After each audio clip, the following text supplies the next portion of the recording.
जैसे कि आप सबको पता है कि क्लास 12th मैथ्स का जितना भी इम्पोर्टेंट प्रीवियस ईयर क्वेश्चन है वो सब हम लोग डिस्कस कर रहे हैं। और आप लोगों का बायोलॉजी का जो क्लास है वो सिर्फ मंडे को होगी, ये चीज़ आपको ध्यान रखनी है। क्लास 12th बायोलॉजी की क्लास सिर्फ और सिर्फ आपको मंडे को देखने को अब मिलेगा, ठीक है। इस क्वेश्चन को भी मैं आप लोगों के साथ डिस्कस कर देती हूँ और इसे आप नोटबुक में नोट कर लेना। ये 2022 यानी 2022 में ये क्वेश्चन पूछा गया था। क्या है? D by d x of log of sec x plus 10x। और आपके पास ऐसे चार ऑप्शंस थे। सबसे पहले इसका सोल्यूशन करते हैं, उसके बाद हम क्या करेंगे, उसके बाद ऑप्शन से मैच कर लेंगे। तो देखिए एक चीज़ आप यहाँ पर ध्यान दीजिए, यहाँ पर हम एक रूल का अप्लाई करेंगे, दैट इज चेन रूल। आप डिटेल में यहाँ पर नहीं जाएंगे। अगर आपको डिटेल में चेन रूल सीखना है तो आप मुझे कमेंट बॉक्स के थ्रू इजीली बता सकते हो, ठीक है। अब देखिए चेन रूल मैं थोड़ा सा बता देती हूँ। कब अप्लाई करते हैं? जब फंक्शन के अंदर और एक फंक्शन हो। तो जैसे एक लॉगरिथमिक का फंक्शन आपके पास है लेकिन उसके भी अंदर और एक फंक्शन है सेक एक्स प्लस 10x, तब हम इस सिचुएशन में क्या करते हैं, चेन रूल का अप्लाई करते हैं। तो चेन रूल के अकॉर्डिंग होता क्या है, जो दूसरा वाला फंक्शन होता है उसको हम एज अ एक्स लेके चलते हैं। तो जैसे यहाँ पर लॉग के अंदर दूसरा फंक्शन क्या है, सेक एक्स प्लस 10x, तो हम इसको एक्स लेके चलेंगे। तो जैसे ही हम इसको लेट कर लेंगे एक्स, तो ये बन जाएगा हमारा लॉग एक्स, ठीक है। अब आपको पता होना चाहिए फॉर्मूला, ठीक है।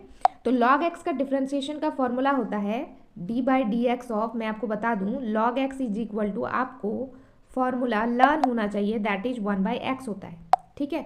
तो यहाँ पर चूंकि हम सेक एक्स प्लस 10x को x मान चुके हैं तो log x का क्या होगा 1/x, तो 1/x, बट x की जगह पर क्या है, सेक एक्स प्लस 10x।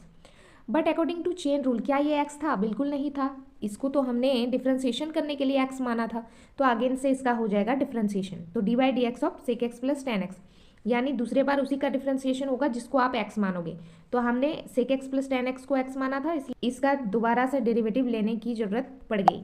अब देखिए हम क्या करेंगे, हम लिखेंगे 1/सेक एक्स प्लस 10x और ये u प्लस b रूल लग जाएगा, d by d x of sec x plus d by d x of 10x, ठीक है। अब यहाँ पर आपको आना चाहिए फॉर्मूला। सो 1/सेक एक्स प्लस 10x और d by d x of sec x का होता है सेक एक्स प्लस 10x और d by d x of 10x का फॉर्मूला होता है सेक स्क्वायर एक्स। तो सिंपली हमने पुट कर दिया। अब यहाँ पर हम क्या करते हैं, 1/, ये तो सिचुएशन थी आपने देखा था। अब देखिए यहाँ पर इसकी और इसकी ओर ध्यान दीजिए, दोनों में सेक एक्स है तो हम कॉमन ले लेते हैं। तो यहाँ पर 10x बच जाएगा और यहाँ पर सेक एक्स बच जाएगा। अब होगा क्या, इससे ये वाला टर्म कैंसिल हो जाएगा, because sec x plus 10x लिखिए या 10x प्लस सेक एक्स एक ही बात है, क्योंकि दोनों जब प्लस में होता है तो 1+2 लीजिए या फिर 2+1। देखिए रिजल्ट तो 3 ही आना है ना। तो ये कट हो गया, हमारे पास क्या बचा, सेक एक्स। तो आंसर क्या आया हमारा, सेक एक्स। सो इस हिसाब से ऑप्शन नंबर ए हमारा करेक्ट हो जाएगा, ठीक है। मिलते हैं next important previous year question के साथ।